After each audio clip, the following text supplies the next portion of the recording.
You open the group chat, and there it is. A screenshot, your answer. It's from the seminar. That moment when you stumbled over a word you knew, but it just vanished right in the middle of the sentence. One short caption underneath, and 3 little hearts. From people you were talking to normally just yesterday by the elevator. You close your phone, open it again, close it, or another moment. The cafeteria, lunch, you grab your tray and sit down, and someone across the aisle says something loud like they're not talking to anyone in particular about what you picked. Not to your face, into the air, but everyone hears it, and someone laughs, and you don't know where to look, at your plate, at your phone, at the window behind you. So you act like you didn't hear it, even though you did, and they know you did, or in the hallway. You walk past a group, and right after you pass them, you hear laughter. You didn't catch what they said, but your body already reacted before your brain caught up. Shoulders tightened, steps got shorter, and for a few more seconds, you keep walking, thinking, was that about me? Even though it doesn't matter anymore, because the feeling is already there. Or gym class, captains picking teams. Your name doesn't get called. For a long time. Long enough for everyone to get it without a single word.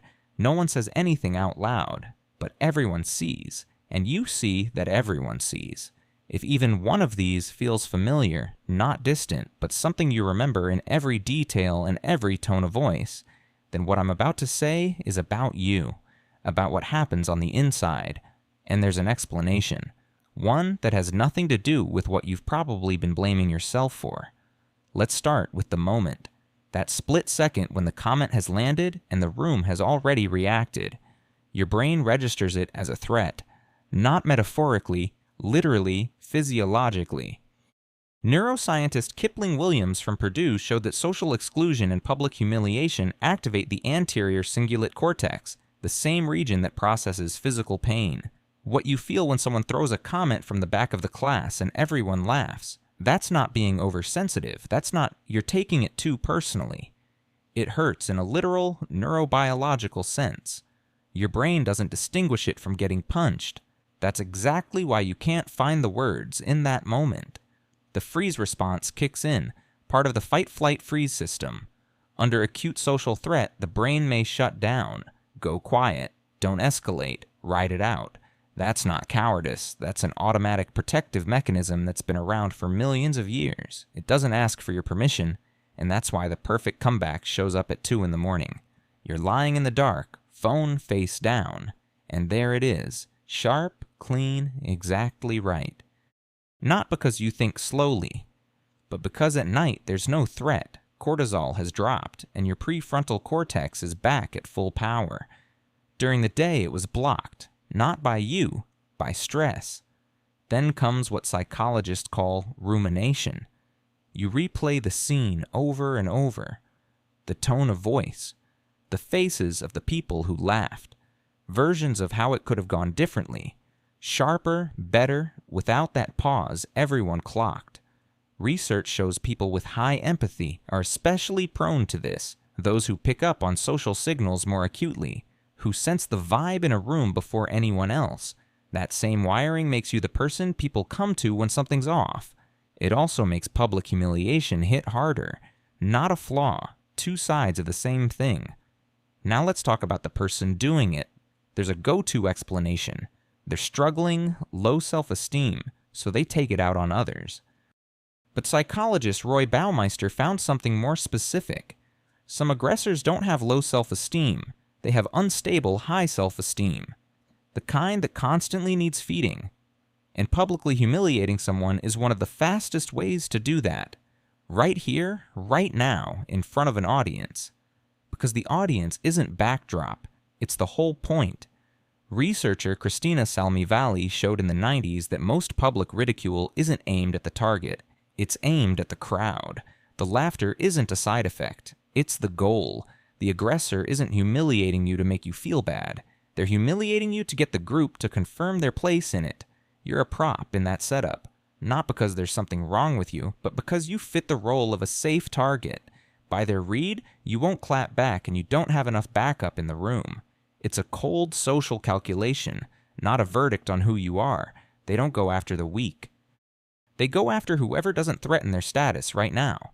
The new kid who hasn't found their footing, the one who aces everything and somehow that rubs people wrong, the one who talks differently, dresses differently, laughs at different things. There's always a reason, because the reason is secondary. The mechanism comes first. In social psychology, this is called instrumental aggression. Unlike reactive aggression, losing it in the heat of the moment, instrumental aggression is cold, calculated. It works because it delivers. The audience laughs, status gets locked in. And that means when someone throws a comment your way in front of everyone, they're not thinking about you.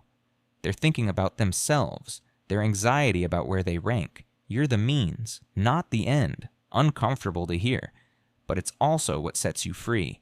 If their words are a tool for solving their own stuff, those words say something about their inner needs, not about who you are. When someone mocks what makes you different, it's often because they're scared of their own differences. That's projection, one of the most documented defense mechanisms in psychology. We pin on others what we can't sit within ourselves. Not a metaphor, a repeatable pattern. But that doesn't mean you owe them empathy. An explanation isn't an excuse. Once you understand the mechanism, their words stop being data about you and start being data about them. Here's something that rarely gets talked about. After situations like these, a lot of people are harder on themselves than on the person who did it, for going quiet, for turning red when it showed, for not having a comeback right there. This is called secondary shame, and it's often heavier than the first hit. You replay the scene not just because it hurts, but because there's this voice inside. I should have handled it differently. I shouldn't have frozen. But going quiet in the moment isn't giving up. It's physiology. The freeze response. And firing back in front of an audience that's already laughing almost never gets you what you want. The aggressor is waiting for a reaction. Any reaction. That playing field wasn't built for you. Walking away with your head up isn't losing. It's choosing not to play someone else's game. There's data on this. An aggressor's behavior is directly tied to audience response. When people around them stay neutral, don't laugh, don't pile on, the behavior fades. The aggressor depends on group approval more than you'd think. That's their vulnerability, not their power. One more thing. People who've been through repeated public humiliation often build workarounds. Stop raising their hand, grab seats in the back, avoid any situation where they might end up visible. That's not cowardice. That's a brain that learned openness once cost it pain and is trying to protect you. It just sometimes reaches a point where the protection costs more than the threat itself. If you recognize yourself in any of this, here's what I want to say. People who feel public humiliation more intensely aren't weaker.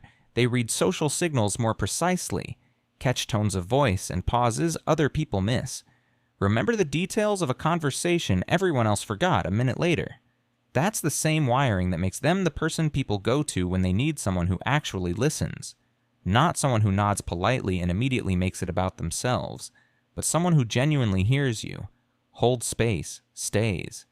The moment you stop reading their words as the truth about you and start reading them as information about them isn't a victory over anyone. It's the way out of the trap. Quiet, no applause, but real.